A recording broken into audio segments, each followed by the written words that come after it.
ngasi ayuk phongwasi phongsingdagi maruoiba paw khara khangatcharaga mayamda share tawjage ahanbada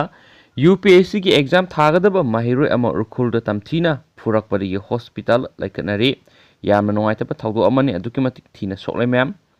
hayeng pangthokadoriba UPSC ki preliminary examination saruk yagadaba mahiroi ama urkhulgi imphal sanaba pass lawnaba honabada ningai sangdang narakpadagi urkhulgi rayotang village ki authority na tamthina phurakre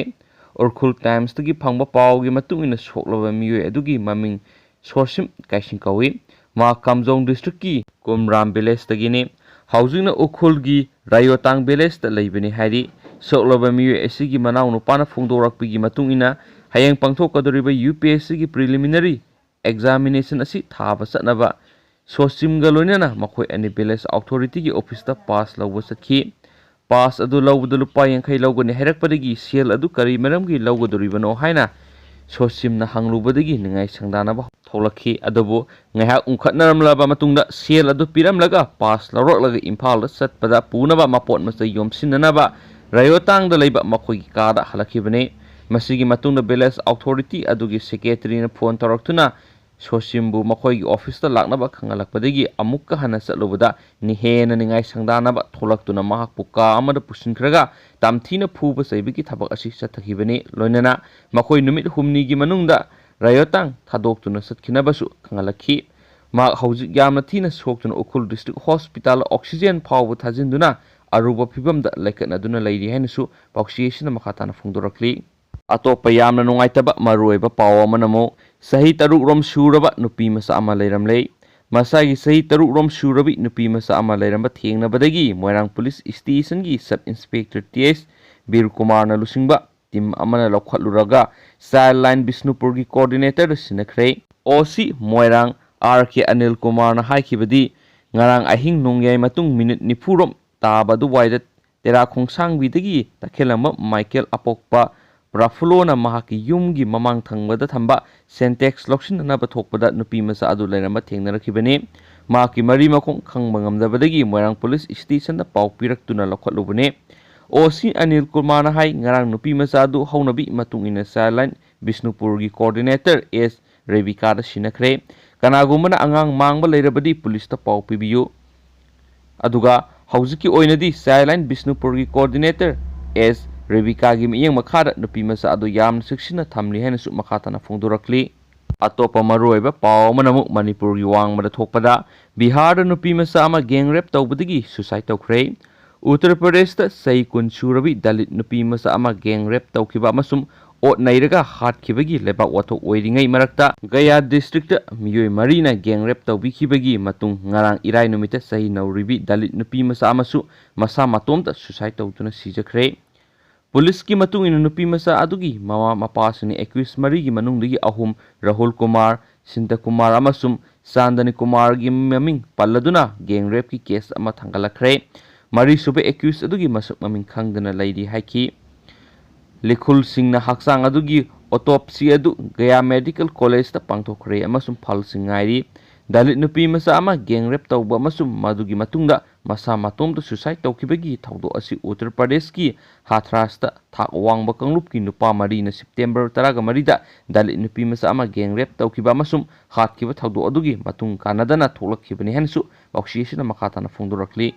atopa maruoiba paw khranamo Manipur University na rule gi wangbada junior assistant taret hapsilaga utna waina khumduna thamnamlei senglaba laisanga pangkhaknariba mahisang singi manungdagi awangba thaki lauksing tansinpham oiriba Mahaikot Manipur University bu masigi chana pathaki wangmada authority oiramba amasum oiriba saksagring ama anina sengkho ama mangthokpagi phibamda tahalagadra habigi phibamda lakle hena poxiation makhatari atopa paw manamo lupa lakh kunga taruka lising kunga nipan ga satret mangbaga mari leinana ATM operator ama fare lamsang singjamai langjing achouba yauna imphal gi mafam nipan da leiba ATM booth singda sel hapagi thabak tawba ATM operator ama lupa lakh kunga taruka lising kunga nipan ga satret mangba thawdoki case ka mari leinana pharaga police custody da remand laukhre police custody da remand laukhraba mi adugi maming haikham ajitai kunga matoi apokpa S Kumar kawe kairau bit makha lekai digini Mark City Police Station register tawduna lokhatpa case FIR number 63 of 3 of 2020 under section 379409420 B34 IPC gamari lainana phabani case asi gamari lainana police na makpung asi chief judicial magistrate CGM Imphal West ki court numit tare nigi police custody remand prayer tawraduna puthorakhibada court na numit humni pikhibani mahak hanasu porompat PS na lokhatpa case FIR number 170 of 9/2020 under section 379409417420424 IPC ga mari lainana pharurabani hairi panba yabadi city PS ki case asigi complaint na MS Writer Business Service Private Limited ki staff Janam Joy Chatraboti sai nifuga mathoi apakpa Jojanda Chatraboti Khongkhur Silchar Assamdagi ni haina su pausi asina makatari pausi lusilakpo na yamna su tangna thokpa amasum yamna su ngakningai oiba atopa yamna thamoi sukningai su oiba maru oiba paw manamu Kerala da sai taret ki patient angang ama layengba ngamdana laikidabagi Wahauda Dr. Masamak suicide tawduna sijakre Sukta Thajadana thokpa thawdu ama oina Kerala da sai taret khak ngairiba patient nupi masa ama layengba ngamdana laikidabagi Wahau oina angang asibu layengliba doctor ama ikai khangdagi suicide tawduna sijakre haina agency ki pauna phongdorakli patient layengba ngamdana sikhibadagi nuaitaba pokpaga loinana masa matomta ikai khangdagi sijakraba masagi sei kuntraga manga suraba doctor adugi maming anu Krishna kawi kadapakada leiba masagi yumda orthopedic surgeon oina anup orthocare hospital kauba saru sayangi sokpagi layengpham ama hangduna leiba doctor ni Kolam district ki Kenicular Police Station na singnane oiba misi asigi matangna case lakholaga thigetpada doctor asina bathroom gi phaklang mamaida sorry haina thaba lan khrei ngakpiyu haiba warol ama thelamba thengnabadagi police na seize tawkre haidi patient asi makhu laithektuna sokpadagi haukiba September 19 da hospital asida pukhatuna layengbaga loinana knee surgery tawraba matung cardiac arrest tawraga sikhibani Emung manungi miyoising amadi laikai miyoising manaraga hospital gi mamang maktada numit adumaktada protest tawbagi khongjang sathakibaga loinana Kolam East Police Station da Dr. Anup ki mathakta case file tawki hairi police na case lakholaga kana thigalingai gi serekta ngarang ikhang khangawduna sirambagi pau phangbaga loinana spot ta laktuna yengsilaba matung masana izaraga thelamba sorry thabasi adu sis tawkibani haina patient angang sibagi prop inquiry chathariba inquiry gi head assistant commissioner of police A Pradip Kumar na media da phongdokre police ki assistant commissioner AC gi matung ina laikhidraba angang postmortem tawbagi report amadi ate laboratory gi test tawbagi report phangdribanina inquiry asi primary stage ta laidi